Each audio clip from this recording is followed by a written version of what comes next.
그래서 오늘은 리츠 얘기를 좀 해주시려고 하는데 리츠에 대해서 조금 한번 간단히 설명을 부탁드릴게요. 이제 리츠는 부동산에 손쉽게 투자하는 방법이다라고 많이들 이해하고 알고 계실 거라고 생각해요. 근데 그렇게 이해하시면 될 것 같고 이제 정확하게 정의를 말씀드리자면 투자자로부터 자금을 모아서 부동산이나 부동산 관련 자본, 지분에 투자를 해서 발생할 수익을 투자자에게 배당으로 지급하는 그런 회사나 투자 신탁, Real Estate Investment Trust의 앞글자만 따가지고 그런 느낌이네요. 건물을 하나 있으면 거기서 월세가 나오는데 그 월세를 우리가 나눠가지고 좀 받을 수 있는 그런 느낌인데 이렇게 금리가 오르고 물가가 오를 때 조금 더 주목해봐야 된다라고 얘기를 하셨어요. 그 이유가 있을까요? 이게 조금 복잡한데 높아진 변동성이 저희한테 제일 크게 다가와요. 보통은 성장주들이 시장을 리드하거든요. 근데 금리가 올라가면 가장 높은 수익률을 보였던 기술 성장주들이 조금 흔들리면서 그부터 떨어지니까 변동성이 굉장히 크게 다가옵니다. 그러면 이제 고민을 하는 거죠. 어디에 투자하지? 어디로 피난을 가야 어디로 될까? 투자하지?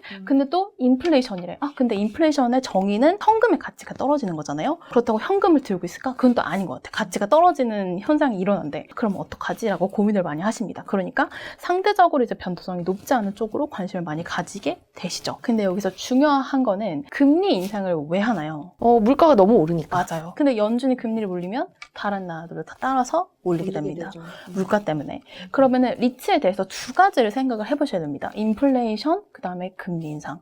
근데 인플레이션을 먼저 보자면 인플레이션이 있다. 그러면 리츠가 왜 각광을 받을까? 인플레이션을 전가할 수 있나? 라는 고민을 당연히 하시게 됩니다. 인플레이션을 전가한다는 게 뭐지? 기업이 받은 부담을 소비자한테 걷는다는 건데 리츠 같은 경우에는 월세를 내고 있는 임차인한테 넘긴다는 겁니다. 이게 인플레이션 부담을 넘길 수 있는지 없는지는 리츠마다 다릅니다. 월세를 올려도 계속 여기서 살 것 그렇죠, 같아야 그렇죠. 월세를 올리는 맞습니다. 거잖아요. 네. 뭐 예를 들어서 호텔 리츠. 저희가 어제 10만 원 주던 게 오늘 30만 원 한다고 저희가 이게 뭐야? 이러진 않잖아요. 워낙에 익숙해져 있잖아요. 주말 가격이 더 높고 그 다음에 성수기엔 당연히 가격이 더 높고 비싸도 그냥 간다. 원래 호텔의 가격은 맨날 다르잖아요. 그렇기 때문에 인플레이션이 전가가 된다고 하더라도 사람들이 이거를 거부하지 않는다는 거죠. 갈 사람들은 다 가고 그 가격을 내더라도. 네. 그다음에 하나 더 있는데 오피스 리츠 같은 경우에는 이게 회사가 들어와 있어요. 네. 근데 이제 1, 2년 정도 인플레이션이 높다고 해서 갑자기 회사를 빼나요? 그렇지는 않죠.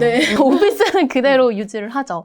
그렇기 때문에 이 오피스, 호텔 리츠들은 상대적으로 인플레이션 전가가 쉽습니다. 국내에서. 그러니까 호텔은 사실 가격 전가가 바로 될 것 같은데 오피스 같은 경우는 월세를 매달 막 협상을 하진 않잖아요. 그렇죠.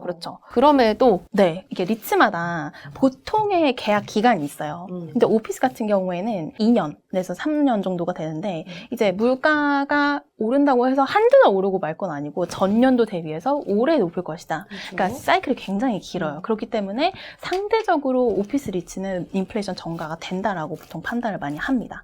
그리고 한 가지 더 중요한 거는 대부분의 국내 리츠들은 대기업형 리츠예요. SK 리츠, 롯데 리츠. 롯데 리츠는 특히 쇼핑몰을 많이 가지고 있습니다. 그렇죠. 쇼핑몰은 매출 연동이고 CPI 연동되게 본인들이 계약을 다 합니다. 요 애초에 매장의 계약할 때. 월세는 네. 여기가 벌어들이는 매출과 수익에 연관이 그렇죠. 된다. 네. 매출 연동, 그 다음에 CPI 연동이 계약서에 들어가요, 보통. 그렇기 때문에 이미 다 인플레이션 전가에 대한 것들을 다 동의를 하고 리츠가 상장이 된 거고 그 리츠에서 담고 있는 자산들이 인플레이션 전가를 할 수 있는 구조로 국내 같은 경우에는 많이들 짜져 있다라고 보시면 됩니다. 근데 인플레이션은 그렇고 금리가 올라가면요. 한편으로 생각해보면 우리가 건물을 하나 살 때 그냥 10억입니다. 이렇게 현금 현금으로 이렇게 하지 않잖아요. 너무 멋있다. 보통은 대출을 끌어다가 건물을 사서 거기서 월세도 이렇게 받고 하는 건데 요 대출을 끌어다가 쓴 거, 요거의 금리가 같이 올라가니까 그럼요. 이건 조금 영향이 있지 않을까 이런 생각도 들거든요. 네. 이제 국내에 상장되어 있는 대부분의 리츠들 있죠. 특히 타이거 리츠, 부동산 인프라, ETF에 포함되어 있는 리츠들 같은 경우에는 주택담보대출 만기가 대부분 다 2025년 내지는 2024년도 포함되어 있는데 네. 그러면 2, 3년 동안은 배당을 줄이지 않아도 된다는 거죠. 걔네가 돈을 갚지 않아도 되거든요. 국내 네. 리츠들은 지금 대부분 주택담보대출을 많이 받아요. 근데 미국에 있는 리츠들은 대부분 회사채를 팝니다. 근데 걔네들은 만기가 정말 길어요. 3년, 5년 이렇게 네. 가져가니까 그리고 이자율도 1% 내외 이렇게밖에 안 되기 때문에 그렇게 많이 전환을 하려고 할 겁니다. 그래서 이제 2025년, 2024년까지는 이제 배당을 줄이지 않을 거라고 대부분의 전문가들이 얘기를 하고 그 다음에 그런 시기가 가까워졌을 때는 이제 회사채 발행으로 많이 돌리지 않을까. 국내도 미국처럼 그렇게 생각을 하고 있습니다. 만약에 그 만기가 끝나더라도 조금 더 이자가 낮은 회사채를 발행해서 네. 다르게 돈을 빌려올 수 있는 수단들이 분명히 있다. 그렇죠. 이미 미국 같은 경우에는 그렇게 거의 다 그렇게 하고 있고요. 국내만 아직 주택담보대출을 좀 많이 받은 리츠들이 있는데 만기가 많이 남았기 때문에 지금 당장 금리를 올린다고 해서 얘네들이 갑자기 배당을 줄여야겠다 이렇게 하지 않는다는 거죠. 그래서 지금 막 어떡하지라고 고민하실 시기는 아니다라고 말씀드릴 수 있을 것 같습니다. 근데 지금 얘기 중에서도 살짝 말씀해 주셨지만 이 리츠가 굉장히 많은 종류가 있잖아요. 맞아요. 국내에 상장한 거 보면 말씀해 주신 물류 관련도 있고 오피스도 있고 심지어 뭐 아파트도 있고 그렇게 한국만 있는 것도 아니고 ETF를 눈을 돌려보면 막 해외도 있고 맞아요. 근데 이 수많은 리츠 중에서도 좀 어떤 거를 봐야 될까 이런 것들도 고민이거든요. 국내는 실제로 오피스 그리고 호텔 리츠들이 많이 각광을 받고 있습니다. 국내에는 오피스가 매우 부족한 상황인데 사실 왜지? 재택근무 다 했던 거 아닌가? 라고 그렇죠. 생각하시잖아요. 근데 전 세계에서 재택근무율이 제일 낮은 나라는 우리나라예요. 언제든지 그리고 돌아올 수 있도록 자리를 빼지 않잖아요. 근데 미국 같은 나라들은 재택근무 들어간다. 오케이, 그럼 앞으로 쭉 재택근무 하지만 그럼 오피스를 빼버립니다. 자리를 빼요. 공간을 줄여버리는 네, 거죠. 공간을 줄여버리는 거죠. 근데 재택근무 하실 때 자리 안 없어지잖아요. 네. 그죠? 언제든지 돌아와라. 회사로 들어와서 할 일을 해라. 약간 그쵸. 근데 우리나라가 이제 재택근무율이 잠깐 높아졌다가 엄청 낮은 수준으로 내려왔기 때문에 오피스 공실률이 부족합니다. 오피스가 실제로. 네.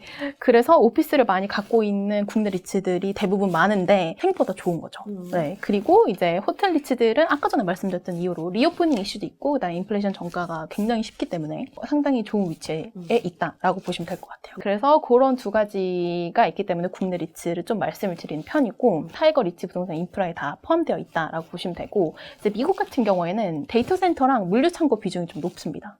데이터 센터가 사실 제일 높아요. 셀타워 이런 애들이 제일 높고 그러면은 되게 안 좋지 않나? 이런 생각 많이 드시죠? 네. 요새 또 뭐 데이터 센터 투자를 네. 늘린다고는 하는데 좀 주춤한 거 아니야? 이러면서 네, 맞아요. 반도체들도 많이 맞아요. 안 좋았었잖아요. 네, 그래가지고 뭐지? 이렇게 생각할 수 있는데 이게 겉으로 보여지는 거와 실제로 파보면 좀 다른 것들이 있거든요. 그래서 우선 데이터 센터부터 좀 말씀을 드리면 데이터 센터는 솔직히 말씀드리면 2021년도는 좀 안 좋았어요. 2021년도가 안 좋았던 이유는 경쟁자가 너무 많아서 데이터 센터를 하겠다고 나서 리츠들이 너무 많으니까 임대료로 막 낮춰지면서 기업들을 잡으려고 한 거죠. 네. 그거를 이제 큰 데이터 센터 리츠들이 꼴을 못 봅니다. 그래서 다 먹어버렸어요. M&A로. 그래서 지금은 그 데이터 센터들이 3호 리츠에 많이 포함이 되면서 아메리칸 타워가 M&A로 다 먹어버리고 퀴닉스한 디지털 리얼티 양강 체제로 좀 재편이 되었습니다. 원래는 굉장히 다양한 그 데이터 센터 리츠들이 있었는데 이제 경쟁이 너무 심화되다 보니까 이제 자기네들이 자기네 살을 깎아먹고 있었던 거죠. 2021년도에. 그래서 지금은 양강 체제로 가기 때문에 너무나도 큰 경쟁 때문에 좀 눌려 있었던 임대료 인상이라던가 그런 부분들이 좀 완화가 될 거라고 예상을 하고 있습니다. 네, 그리고 한 가지 더 말씀을 드리면 당연히 저희가 알고 있는 것처럼 기업들은 본인들의 데이터 센터를 만들지 않아요. 엔터프라이즈형 데이터 센터 용량 자체는 줄어들고 있습니다. 그리고 그 대신에 이제 그냥 데이터 센터만 하고 있는 데들한테 맡기는 거죠.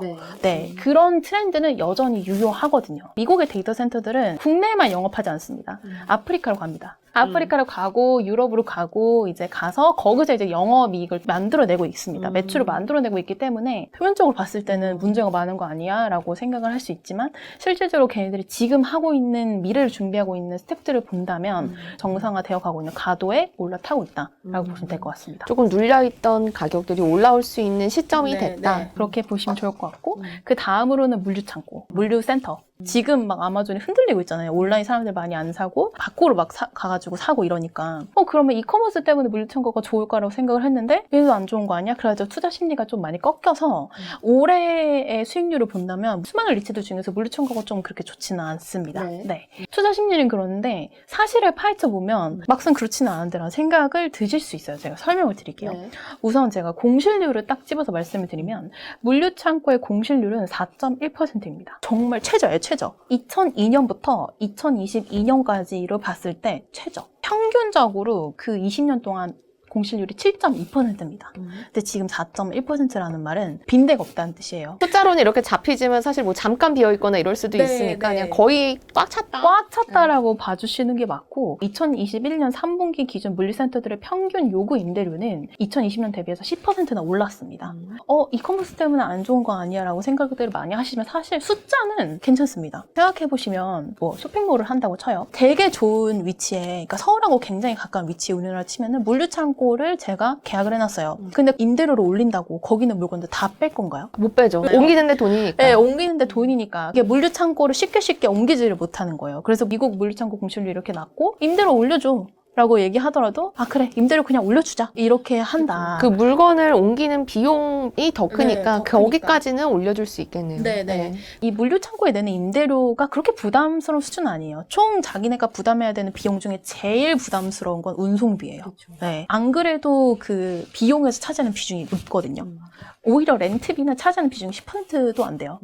근데 그게 높은데 거의 다 유가까지 올랐으니까 그게 제일 문제고. 인건비도 네, 올랐고. 인건비 올랐고 이제 생각보다 임대료를 인상하더라도 이제 계약 갱신으로 보통 그냥 다 이제 자연스럽게 이어진다라고 봐주시면 되고 인플레이션이 오고 뭐 금리를 올리고 이런 필수 소비재 기업들을 많이 되돌아보잖아요. 근데 물류창고에 제일 많은 비중 차지하고 있는 제품들은 필수 소비재입니다. 휴지, 치약. 우리가 마트에서 사는 거. 네, 맨날 시키는 거. 그런 애들을 갑자기 줄어들지 않을 거잖아요, 소비가. 이미 좋은 지점들의 대부분의 물류창고 리츠들이 선점을 하고 있고, 얘한테 돈을 조금 올려주는 게 낫지, 좀 더 멀리 임대료가 더 싼 데로 가서 운송비가 더 드는 것보다는 이게 더 낫다는 거죠. 그래서 이제 대형 물류센터를 높은 비중을 보유하고 있는 타이거 미국 MSCI 리츠 상품 경우에도 투자 심리가 좀 악화된 이유들을 이렇게 바로바로 생각하시는 이유들 때문에 조금 안 좋긴 하지만 숫자를 뜯어보면 그렇지 않다. 둘 다. 생각보다 그렇지 않다. 네, 물류센터와 데이터 센터 모두. 네네.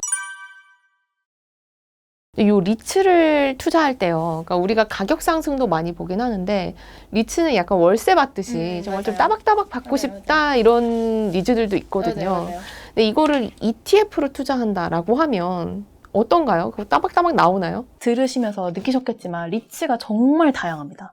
어떤 자산군을 포함하고 있느냐, 앞으로 어떤 자산군을 편입할 거냐, 지금 당장 오피스 리츠, 호텔 리츠라고 해도 얘들이 편입한 자산 그런 게 아닐 거다. 그러면 또 이게 성격이 달라지거든요. 저 건물 가지고 있다가 팔 수도 있고 또 살 수도 있고. 네. 그리고 임대차 계약을 몇 년 주기로 하는지 이게 오피스, 호텔, 물류창고 다 다르거든요. 주기가.